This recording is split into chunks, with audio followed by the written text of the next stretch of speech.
Finally ನಮ್ಮ ಪ್ರಶಾಂತ್ ನಾಥ್ ಅವರ comment. Prashant, ಕೇಂದ್ರ ಸರ್ಕಾರ ಏನು ಮಾಡಬಹುದಾಗಿತ್ತು, ಏನು ಮಾಡಿದೆ? ಅದೇ ನೋಡಿ, in the middle of the crisis ಸರಿಯಾ ತಪ್ಪ ಅಂತಕ್ಕಂಥ ನಿಷ್ಕರ್ಷೆಗೆ ಬರೋದು ಕಷ್ಟ ಆಗುತ್ತೆ. In the middle of the crisis ಸರ್ಕಾರ ಸರಿ ಮಾಡ್ತಾ, ವಿರೋಧ ಪಕ್ಷಗಳ ಆರೋಪ ತಪ್ಪ ಸರಿಯಾ ಅಂತಕ್ಕಂಥದ್ದು ವಿರೋಧ ಪಕ್ಷಗಳ ಕೆಲಸ ವಿರೋಧ ಪಕ್ಷಗಳು ಮಾಡ್ತವೆ. ಸರ್ಕಾರ ಏನು ಹೇಳಬೇಕು ಅದನ್ನು ಸರ್ಕಾರ ಹೇಳುತ್ತೆ. ಬಟ್ ನನಗನ್ಸುತ್ತೆ ಜೊತೆ ಅವತ್ತಿಗೂ ನೋಡಿ, ಈ ರೀತಿಯ ಅಂತಾರಾಷ್ಟ್ರೀಯ ಕ್ರೈಸಿಸ್ಗಳನ್ನು ನೀವು ಅವಾಯ್ಡ್ ಮಾಡೋಕ್ಕಾಗಲ್ಲ.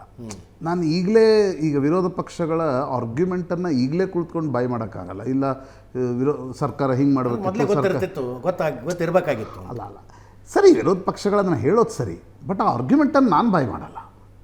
ಈಗ ಕರೋನಾ ಸಂದರ್ಭದಲ್ಲಿ ನಾವು ಇಲ್ಲಿನ ರಾಜ್ಯ ಸರ್ಕಾರವನ್ನು ನೋಡಿದ್ವಿ, ಕೇಂದ್ರ ಸರ್ಕಾರವನ್ನು ಕೂಡ ನೋಡಿದ್ವಿ ಅಲ್ವಾ. ಆಗಿನ ಸಂದರ್ಭದಲ್ಲಿ ಈಗ ಕರೋನಾ ಗೊತ್ತಿದ್ದರೂ ನೀವೇನೂ ಮಾಡಲಿಲ್ಲ ಅಂತಕ್ಕಂಥದ್ದನ್ನು ಸರ್ಕಾರದ ಮೇಲೆ ಹಾಕೋದು ವಿರೋಧ ಪಕ್ಷಗಳಿಗೆ ಸುಲಭ. ಸರ್ಕಾರದಲ್ಲಿ ಕುಳಿತಿರ್ತಕ್ಕಂಥದ್ದನ್ನು ಮ್ಯಾನೇಜ್ ಮಾಡಿ ನಾನು ಬರೀ ಪೊಲಿಟಿಕಲಿನೇ ನೀವು ನೋಡಿದರೆ, ಹೊರಗಡೆ ಬಂದು ಅದನ್ನು ಪೊಲಿಟಿಕಲಿ ಎದುರಿಸ್ಲಿಕ್ಕೆ ಸಾಧ್ಯ ಆಗುತ್ತಾ ಇಲ್ವಾ ಅಂತಕ್ಕಂಥದ್ದು ಮಾತ್ರ ಅದು ಸರಿಯಾ ತಪ್ಪ ಅನ್ನೋದ್ರ ಹೇಳ್ಬೋದು ನೀವು ಅಲ್ವಾ. ಈಗ ಕರೋನಾ ಅಂತ ಒಂದು ದೊಡ್ಡ ಕ್ರೈಸಿಸ್ ಅಲ್ವಾ ಅದು. ಆ ಸಂದರ್ಭದಲ್ಲಿ ನೀವು ಅದನ್ನು ಪೊಲಿಟಿಕಲಿ ಅದನ್ನು ಎದುರಿಸಿ ಹೊರಗಡೆ ಬಂದ್ರ ಅಂತ ನೋಡಿದರೆ, ಕೇಂದ್ರ ಸರ್ಕಾರ ಹೊರಗಡೆ ಬಂತು, ರಾಜ್ಯ ಸರ್ಕಾರ ಅದರಿಂದ ಹೊರಗಡೆ ಬರಲಿಕ್ಕೆ ಸಾಧ್ಯ ಆಗಲಿಲ್ಲ. ಡಿಮಾನಿಟೈಸೇಷನ್ ಇಂಡ್ಯೂಸ್ಡ್ ಕ್ರೈಸಿಸ್ ಅಂತ ನೋಡಿದಾಗ ಅದು ಕೇಂದ್ರ ಸರ್ಕಾರ ಉತ್ತರ ಪ್ರದೇಶದ ಚುನಾವಣೆಯನ್ನು ಗೆಲ್ತು. ಬಟ್ ಆ್ಯಕ್ಚುಲಿ ನೋಡಿದರೆ ಡಿಮಾನಿಟೈಸೇಷನ್ ವಾಸ್ ಬ್ಯಾಡ್ಲಿ ಹ್ಯಾಂಡಲ್ಡ್ ಅಲ್ವಾ. ಅದೇ ರೀತಿ ನನಗಿದನ್ಸುತ್ತೆ, ಈಗ ಹಾರ್ಮುಜ್ ಜಲಸಂಧಿಯನ್ನು ಇರಾನ್ ಬಂದ್ ಮಾಡ್ತಾ ಇರ್ತಕ್ಕಂಥ ಸಂದರ್ಭದಲ್ಲಿ ನೀವು ವಿದೇಶಾಂಗ ನೀತಿ ಬಗ್ಗೆ ಏನನ್ನೂ ಟೀಕಿಸ್ಬೋದು. ಅಮೆರಿಕ ಜೊತೆ ಯಾಕೆ ಹೋಗ್ತಾರೆ? ಅಮೆರಿಕದ ಜೊತೆ ಮನಮೋಹನ್ ಸಿಂಗ್ ಹೋಗಿದ್ರು, ಅಮೆರಿಕದ ಜೊತೆ ನರಸಿಂಹರಾವ್ ಅವರು ಶುರು ಮಾಡಿದರು, ಇಸ್ರೇಲ್ ಜೊತೆ ನರಸಿಂಹರಾವ್ ಕೂಡ ಡಿಪ್ಲೊಮ್ಯಾಟಿಕ್ ಸಂಬಂಧಗಳನ್ನು ಶುರು ಮಾಡಿದರು. ನೀವು ಅವ್ರ ಜೊತೆ ಓಡಾಡಿದ ತಕ್ಷಣ ಇಲ್ಲ ನೀವು ಯಾಕೆ ಓಡಾಡ್ತಿದ್ದೀರಿ, ಓಡಾಡಲಿಲ್ಲ ಅಂದರೆ ಯಾಕೆ ಓಡಾಡ್ತಾ ಇಲ್ಲ, ಈ ಪ್ರಶ್ನೆಗಳನ್ನು ಕೇಳೋದು ಸುಲಭ. ಆದರೆ ಅಂತಿಮವಾಗಿ ಇಂಟರ್ನ್ಯಾಷನಲ್ ರಿಲೇಷನ್ಸ್ಗಳಲ್ಲಿ ಈಗ ನಾನೊಂದು ಅನೇಕ ಬಾರಿ ಯೋಚನೆ ಮಾಡಿದ್ದೀನಿ, ಹೌದಪ್ಪ ಬೆಂಜಮಿನ್ ನೆತನ್ಯಾಹು ಗೊತ್ತಿರಲಿಲ್ವಾ ನರೇಂದ್ರ ಮೋದಿ ಇಲ್ಲಿ ಬರ್ತಾ ಇದ್ದಾರೆ, ಬಂದು ರಾತ್ರಿ ಹೊಡಿತೀವಿ ಅಂತ ಗೊತ್ತಿರಲಿಲ್ವಾ? ಗೊತ್ತಿತ್ತು. ಬಟ್ ಅವರು ತಮ್ಮದು ಯೋಚನೆ ಮಾಡಿ ಸ್ಟ್ರಾಟಜಿಕಲಿ ಭಾರತದ ಪ್ರಧಾನಮಂತ್ರಿಯನ್ನು ಅವತ್ತೇ ಕರೆಸಿದ್ರು. ಬಟ್ ನನಗೆ ಗೊತ್ತಾಗಿದೆ ನಾನು ಬರ್ತಾ ಇಲ್ಲ ಅನ್ನೋದನ್ನು ಪ್ರಧಾನಮಂತ್ರಿಗಳು ತಳ್ಳಿ ಹಾಕ್ಲಿಕ್ಕೆ ಸಾಧ್ಯ ಆಗುತ್ತಾ ದ್ವಿಪಕ್ಷೀಯ ಮಾತುಕತೆಯಲ್ಲಿ? ನನಗೆ ಗೊತ್ತಿದೆ ನೀವೇನೋ ಮಾಡ್ತೀರಿ, ಇರಾನ್ದಲ್ಲಿ ಇಡೀ ಜಗತ್ತು ಮಾತಾಡ್ಲಿಕ್ಕೆ ಶುರು ಮಾಡಿತ್ತು, ಅದಕ್ಕೆ ನಾನು ಬರಲ್ಲ ಅನ್ನೋದನ್ನು ಹೇಳಲಿಕ್ಕಾಗುತ್ತಾ? ಇವತ್ತು ಭಾರತದ ಪ್ರಧಾನಮಂತ್ರಿಗಳು ಇರಾನಿನ ಅಧ್ಯಕ್ಷರ ಜೊತೆಗೂ ಕೂಡ ಮಾತಾಡಿದ್ದಾರೆ. ನನಗನ್ಸುತ್ತೆ ನೋಡಿ, ವಿಪಕ್ಷಗಳ ಟೀಕೆ, ಈಗ ವಿಪಕ್ಷಗಳಿಗೂ ಕೂಡ ಒಂದು ವಿಷಯ ಬೇಕು. ಸರ್ಕಾರ ಹೆಂಗೆ ತನ್ನ ಪೊಲಿಟಿಕಲ್ ನರೇಟಿವನ್ನು ಮಾಡುತ್ತೆ, ವಿಪಕ್ಷಗಳು ಆ ಪೊಲಿಟಿಕಲ್ ನರೇಟಿವನ್ನು ಬಿಲ್ಡ್ ಮಾಡ್ತವೆ. ಯಾವುದೇ ಒಂದು ಕ್ರೈಸಿಸ್ ಎರಡೂ ರಾಜಕೀಯ ಪಕ್ಷಗಳಿಗೆ narrative but in terms of actually ಜನ ಏನಂತಾರೆ ಅನ್ನೋದು ಕ್ರೈಸಿಸ್ ಆದಮೇಲೆ ಗೊತ್ತಾಗುತ್ತೆ. ಹಾಗಾಗಿ ನನಗನ್ಸುತ್ತೆ ಈಗ ನಾನು 60 ಸೆಕೆಂಡ್ಸ್ ಇದೆ.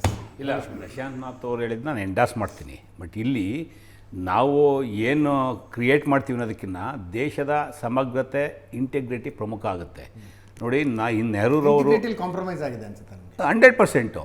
ಈ ದೇಶದ ಮೊದಲನೇ ಪ್ರಧಾನಿ ನೆಹರೂರವರು ಒಂದು ಪಾಲಿಸಿ ಮಾಡಿದಾಗ ಅಲಿಪ್ತ ನೀತಿ ಅಂತ ಜಾರಿಗೆ ತಂದರು. ಆವತ್ತು ಭಾರತ ಅಭಿವೃದ್ಧಿ ರಾಷ್ಟ್ರ ಅಲ್ಲ, ಅಭಿವೃದ್ಧಿಶೀಲ ರಾಷ್ಟ್ರ. Still we started our progress. Initial ಸ್ಟೇಜಲ್ಲೇ ಅಲಿಪ್ತ ನೀತಿ ಅಂತ ಮಾಡಿದ್ರು. ಪಂಚಶೀಲ ತತ್ವ ಮಾಡಿ ಚೈನಾ ಜೊತೆ ಬೇರೆ ಬೇರೆ ಸಂಬಂಧಗಳು ಮಾಡಿದ್ರು.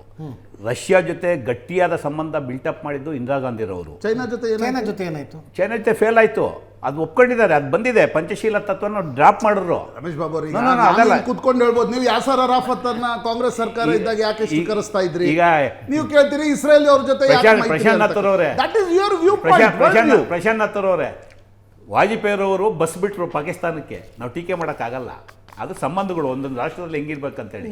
ಬಟ್ ಇವತ್ತು ಇಡೀ ರಾಷ್ಟ್ರದಲ್ಲಿ BJPದು ಹೆಂಗಾಗಿದೆ ಅಂದರೆ, ನೀವು ಪ್ರಧಾನಮಂತ್ರಿ ನೋಡಿ, ಮಾತೆತ್ತರೆ ಬರೀ ರಾಹುಲ್ ಗಾಂಧಿ ಟೀಕೆ ಮಾಡೋದು, ವಿರೋಧ ಪಕ್ಷ ಟೀಕೆ ಮಾಡೋದು. ಆದರೆ ನೀವು ಆತ್ಮವಿಶ್ವಾಸ ತುಂಬಂತ ಕೆಲಸ ಒಂದಿನ ಮಾಡ್ತಾ ಇಲ್ಲ.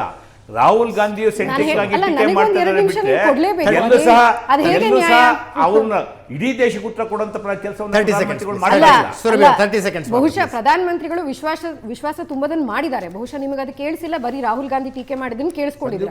ಇವತ್ತು ರಾಹುಲ್ ಗಾಂಧಿ ಅವರು, ಕಾಂಗ್ರೆಸ್ ಅವರು ಏನ್ ಮಾಡ್ತಾ ಇದ್ದಾರೆ ಅಂದ್ರೆ, ಯಾವಾಗ ನಾವು ಇಂಟಿಗ್ರಿಟಿಯನ್ನು ಕಾಪಾಡಬೇಕು, ಒಟ್ಟಿಗೆ ಕೆಲಸ ಮಾಡಬೇಕು, ಬರೀ ಭಾರತವನ್ನು ಹೋಗಿ ಬೇರೆ ದೇಶದಲ್ಲಿ ಕೆಟ್ಟದಾಗಿ ಮಾತಾಡೋದು ಮಾಡ್ತಾ ಇದ್ದಾರೆ ಹೊತ್ತು ಇಂತಹ ಒಂದು ವಿಡಿಯೋ. ಸಂಜೀವ್ ಕುಮಾರ್ ಸರ್, ಒಂದು ರಿಯಾಕ್ಷನ್ಗೆ ತಮಗೆ ಸಮಯ ಕೊಡಬೇಕಾಗಿತ್ತು, ದಯವಿಟ್ಟು ಕ್ಷಮಿಸಬೇಕು, ದಯವಿಟ್ಟು ಕ್ಷಮಿಸಿ. ಒಂದು ರಿಯಾಕ್ಷನ್ಗೆ ತಮಗೆ ಸಮಯ ಕೊಡಬೇಕಾಗಿತ್ತು, ಬಟ್ ಈ ಚರ್ಚೆ ಮುಂದುವರಿಯುತ್ತೆ. ನಡೆಯುತ್ತೆ. ಥ್ಯಾಂಕ್ ಯು ಸೋ ಮಚ್ ಎಲ್ರಿಗೂ. ಇದರೊಂದಿಗೆ ಇವತ್ತಿನ ಲೆಫ್ಟ್ ರೈಟ್ ಆ್ಯಂಡ್ ಸೆಂಟರ್ ಮುಗಿಸ್ತಾ ಇದ್ದೀವಿ. ನೇರ ದಿಟ್ಟ ನಿರಂತರ ಸುದ್ದಿಗಾಗಿ ನೋಡ್ತಾ ಇರಿ ಏಷ್ಯಾನೆಟ್ ಸುವರ್ಣ ನ್ಯೂಸ್.